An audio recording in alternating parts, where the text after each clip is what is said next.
This is Rosewood59 here.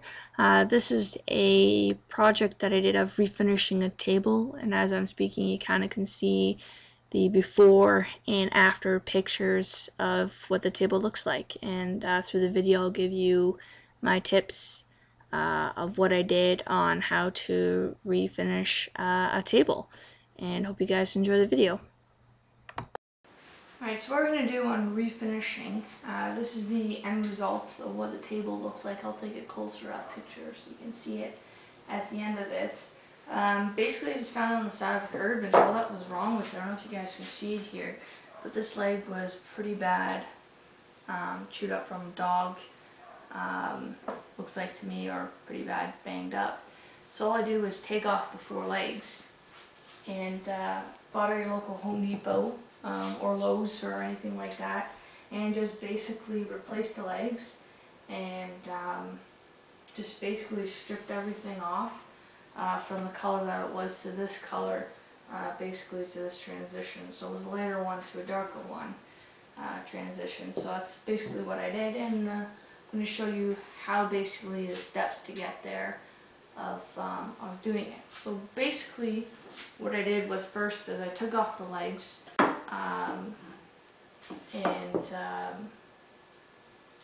I kept the legs on and everything. All I did was, first I took off the top, and then I began to strip the whole project with this product right here. It's an excellent product. You need to wear a mask, you need to in a ventilated area. It does smell quite a bit. There is some new environmentally friendly stuff that I heard is really well. It works a lot better than this stuff. This stuff, I find, to describe what happens, is you basically pour it onto your piece of wood, wearing gloves, a mask, and eye protection of course, and rub it on with a brush or pour it on, and you basically wait till it bubbles, almost kind of like your water boiling.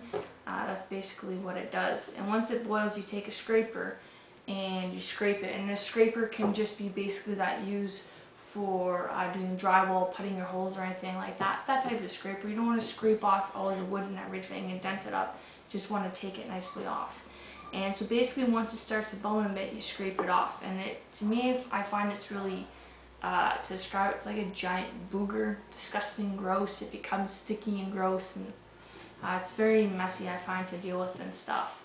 And to repair these legs, obviously it would be a lot of putty, and it would be a lot of show through putting a stain, otherwise painting it. I didn't really want to paint it because it looked like it was older, antique type, because of the fact that inside, actually I can show you here, it actually looks like that it's actually nice old-fashioned dovetails. And usually older drawers, they're not done like a raised panel drawer at the back. Usually they're just a flat bottom now inserted. So I thought that this would be an excellent table to just refinish. So that's basically how you're going to be finishing, and you're going to be putting this on all the stuff. And once you have it off, you want to take a tack cloth and get all that sticky stuff off, because it really sticks. And basically just sand it down from 80 grit to 100, 120, and 150 if you want to leave it, depending how fine you want to get. And basically once I got all the sanding and everything all done, then the color I decided to go with was part of Old Master's Gel Stain, and it's a dark walnut color. I can zoom up on it here if you can see it okay. And I got this from Benjamin Moore, from Canada and the States. I'm not sure who carries it. I'm sure if you just go to oldmasters.com, I'm sure they give a listing. I know you can put in your postal code or area code, and they will let you know what area sells it. And this stuff is really thick. I really like it because it's not like a regular liquidy stain. So basically when you're doing the legs in here, it's very thick, so it stays. It's not running all over the place. You kind of can control it how much darkness you want. And that was kind of the feel, but because I think this stuff was either yellowish kind of pine or type fir, I'm not really sure. It was a very soft, dense wood, of course. So so I wanted to give it a darker feel because it was blotching in some areas. So be able to control the darkness that you want worked really well. And the fact that I couldn't really spray it, just because you try to spray some of these legs too much, you get a lot of overspray and everything. So that's why I use a gel stain for that. It's a lot thicker stain. It's almost as thick as whipping cream, to be honest. It's got that thick texture. So I basically let this, put it on during the day, let it set overnight. And then the next day I put 3 coats of Varathane on. Fast drying professional clear finish semi-gloss. I did 3 coats of this stuff. It's water based. It does raise the grain quite a lot. But I found, I put the first coat on, second coat on, then I sanded in between my 3rd coat. The reason why I do that is because I learned from in school, they always told me to do it on your first coat, after you're done putting on your sealer, or then you put on your lacquer. But I found you actually start knocking off a bit more of your color, because you have to be so gentle with sanding it off just to get that. So I usually now do it on my 2nd coat, and so when I do my 3rd coat, it's nice and smooth. And if you do find some rough areas, there's a trick of the trade you can do. Just grab a scrap of 8.5 by 11 printer paper and just rip it up into little square sheets like you were to do for just regular sanding. And all you basically do is just put it on a block piece of wood and just basically like you were to sand it, and just go ahead and sand it. And what it does is it still knocks that little roughness off, but you still get your shine.